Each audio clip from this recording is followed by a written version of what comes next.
Hey there, everybody. This is Jeff Murrin, continuing the discussion of the Iliad, Robert Fagel's translation. Specifically, we're going to be looking at Book 8, a big book to set things up for one of the most impressive books, Book 9. All right, so let's jump right into it, and we begin with a speech from Zeus to the other gods, giving them, let's say, advice, something for their own good. All right, so let's just begin. Where, right under the title, The Tide of Battle Turns, all right, page 231. It says, now as the dawn flung out her golden robe, always robes, across the earth, Zeus, who loves the lightning, summoned all the gods to assembly on the topmost peak of ridged Olympus. He harangued the immortals, hanging on his words. Hear me, all you gods and goddesses too, as I proclaim what the heart inside me urges. Let no lovely goddess, no other god either, try to fight against my strict decree. All submit to it now, so all the more quickly I can bring this violent business to an end. And any god I catch, breaking ranks with us, eager to go and help the Trojans or Achaeans, back he comes to Olympus, whipped by the lightning, eternally disgraced. Or I will snatch and hurl him down to the murk of Tartarus, half the world away, the deepest gulf that yawns beneath the ground.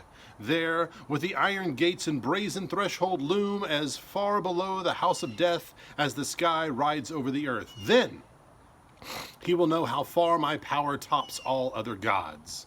Come, try me, immortals, so all of you can learn. Hang a great golden cable down from the heavens. Lay hold of it, all you gods, all goddesses too. You can never drag me down from sky to earth. Not Zeus, the highest, mightiest king of kings, not even if you worked yourselves to death. But whenever I'd set my mind to drag you up in deadly earnest, I'd hoist you all with ease, you and the earth, you and the sea, all together, then loop that golden cable around a horn of Olympus, bind it fast, and leave the whole world dangling in midair. That's how far I tower over the gods. I tower over men. All right. So, goes on. I'm going to skip a few lines there, where Athena rises up and speaks against him. See, because Zeus has said, if anybody tries to intervene in this thing that's going on between the Greeks and the Trojans, then they're going to have to answer to him. And he's the most powerful, and so whatever he dishes out will be the worst. He is above all, and they all need to respect that. He has spoken. So, we have Athena, a few lines later, where it says, Athena rose and spoke. Our father, son of Cronus, high and mighty, we already know your power far too well. Who can stand against you? Even so, we pity these Argive spearmen, living out their grim fates, dying in blood. Yes, we'll keep clear of the war as you command. We'll simply offer the Argives tactics that may save them, so they won't fall beneath your blazing wrath. We're going to help them out, but within the realm of what you have said. We will be in compliance, all right? Zeus then responds, Courage, Athena, third born of the gods, dear child. Nothing I said was meant in earnest, trust me. I mean you all the good in the world. He likes his daughter, all right? I think we could say safely he gets along with her better than he gets along with his wife, Hera. All right? Anyway. All right, so he summons the gods to stay out. But on page 233, we see an image, a symbol that is very specific and something that is used not just here, but in so many other pieces of literature. Borrowing from this, refashioning this, or considering it anew with a different character involved here. And those are the golden scales of Zeus as the fighting goes on. It's about line 78. He says, as long as morning rose and the blessed day grew stronger, the weapons hurtled side to side and men kept falling. But once the sun stood striding at high noon, then Father Zeus held out his sacred golden scales. In them he placed two fates of death that lay men low, one for the Trojan horsemen, one for the Argives armed in bronze, and gripping the beam mid-haft, the Father raised it high, and down went Achaea's day of doom. Achaea's fate, settling down on earth that feeds us all, as the fate of Troy went lifting towards the sky. And Zeus let loose a huge crash of thunder from Ida, hurling his bolts in a flash against Achaea's armies. The men looked in horror. White terror seized them all. So yes, the scales are tipping in Trojans' benefit, or in their, in their favor. That's the word I was looking for. In their favor. Okay, so the thing is, he has just said, "Do not intervene, gods, or you'll answer to me. Now I'm going to hurl lightning bolts." All right. Intervening is still going on, okay, but intervening is not going on with anybody else except for what Zeus wants to happen, okay? We see Diomedes and Nestor, all right, and he sends lightning bolts down there, attacking Diomedes' horse-drawn chariots and things like that. And it's like there still is intervention with the gods, again, as I just said, but that intervention is going exactly the way Zeus wants it, without any of the intervening of Hera, who favors the Greeks. All right? We see on page 239 Agamemnon's prayer. All right? And that begins on on line 279. It says, so he prayed. And the Father, filled with pity, seeing Atrides weep, the god bent his head at the armies must be saved. That the armies must be saved, not die in blood. That instant he launched an eagle.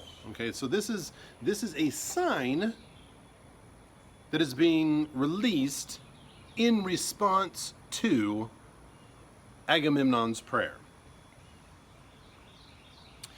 That instant he launched an eagle, truest of Zeus's signs that fly the skies. A fawn clutched in its talons, sprung of a running doe. But he dropped it free, beside the handsome shrine where Achaean soldiers always sacrificed to Zeus, whose voices ring clear with omens. Seeing the eagle, sent their way from Zeus, they roused their warlust, flung themselves on the Trojans with a vengeance.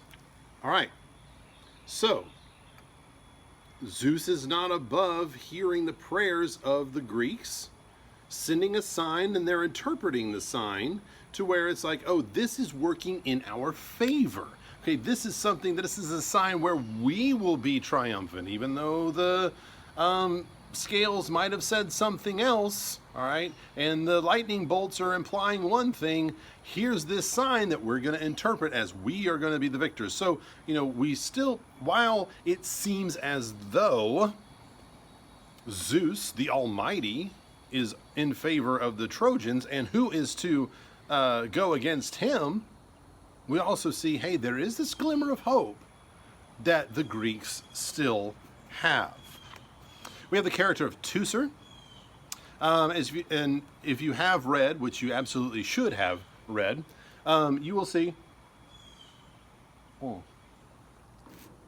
that Teucer really starts, it is his day. It is his day. He is a Greek soldier, and he is just wiping the floor of Trojans. They don't even stand a chance against this guy. And it's his time to shine on the battlefield, and he does damage to the Greeks. But the thing is, he just can't seem to bring down Hector, the one that really matters. All right? There's the idea that, Ajax has this giant shield. All right? And Ajax puts his shield down, and Teucer is there, and he is just, using his bows and arrows and picking off Trojan soldiers like crazy, but he keeps saying, I just can't get to that Hector. If I could just take him down. All right, so he has been extraordinarily successful, but he hasn't been successful in the ways that he had hoped to be successful, in the ways that he thinks matters, that will turn the tide in favor of the Greeks. All right. Now on page 242, all right, we see that Hera is upset that the Trojans begin to win. All right, this is the very bottom, the last section, beginning at the very bottom of 242. It says a total rout. Okay, so while Teucer is having a good day, he's one Greek soldier, but the Trojans are the ones who are really just knocking their teeth in. It says a total rout. And white-armed Hera saw it, and filled with pity, the goddess's words went winging toward Athena, her daughter. Look, daughter of Zeus, whose shield is thunder, don't we care for them any longer? All our Argives dying there in droves. This is our last chance. They're filling out their fates to the last gasp, hacked to pieces under a single man's assault. This maniac, Hector, I cannot bear him any longer. Look at the savage slaughter he's made. All right, so Hera feels that she and Athena should, or not even should, they must. Absolutely, it is not even a negotiation thing. They absolutely must do something in this case, all right? But Zeus, he tries to put the lid on that and shut it down, all right? And he sends Iris down with a message that we see on page 747. Why do I keep saying that? 247, page 247. I need to slow down. Page 247, about line 552, all right? To Hera, Iris says this, she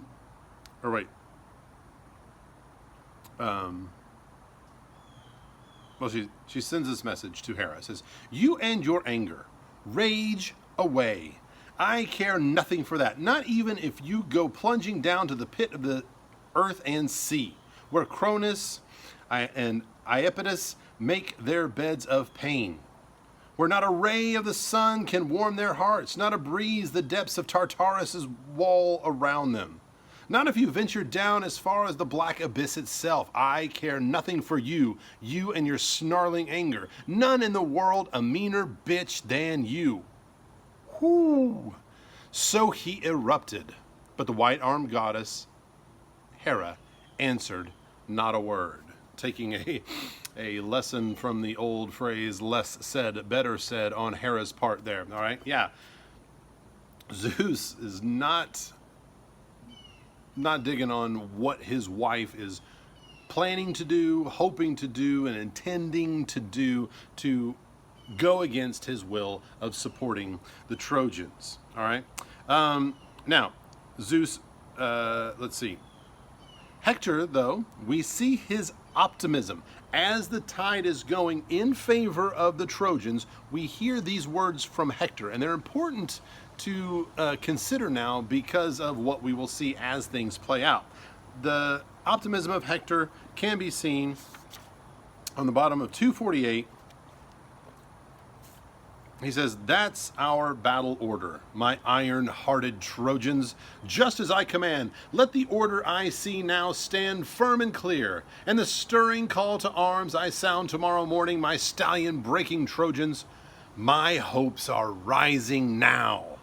I pray to Zeus and the great array of deathless gods that we will help the Achaeans howling out of Troy and drive them off to death, those dogs of war. You should probably remember that dogs of war comment from some of your earlier readings, maybe 10th grade, Julius Caesar. The deadly fates drove here in their black ships. So now, for the night, we guard our own positions. But tomorrow, at daybreak, amid the hilt for battle, waken slashing war against their hollow hulls. I'll soon see if the mighty Diomedes rams me back from the ships and back against our walls, or I'll kill him with bronze and strip his bloody armor. So the idea what we have right here is like, we've got the momentum. but we don't fight at night. There was the tradition, the way of fighting is they didn't fight in the nighttime. So they're running out of daylight, and as they're running out of daylight, they're running out of this momentum, and so it's Hector trying to keep that momentum going. Like, guys, I feel it. I think that we're gonna go, and so when the sun comes up, we're gonna just take it, and we're gonna keep just ramming it down the Greeks' throats. All right, and we're left with the final image here. Final image. The very last page, 250. Line 650, into the end. 1,000 fires were burning there on the plain, and beside each fire sat 50 fighting men, poised in the leaping blaze, and chomping oats and glistening barley, stationed by their chariots. Stallions waited for dawn to mount her glowing throne. So this image of all these Trojans out across the battlefield at night with their fires burning, and they're all sitting about just chomping at the bit to get at these Greeks. Just when daybreak comes, Greeks, just you wait. And what a sight to behold that had to have been. All these guys that had all the momentum, that had been doing all of this damage, are burning these fires, just illuminating the battlefield, waiting for their chance to pick it back up and finish the job they started. It's a pretty impressive image. All right, that's book 8. Stay tuned for book 9. Read book 9, annotate book 9, think about book 9, and I will see you back here to discuss it. And until then, as always, happy reading.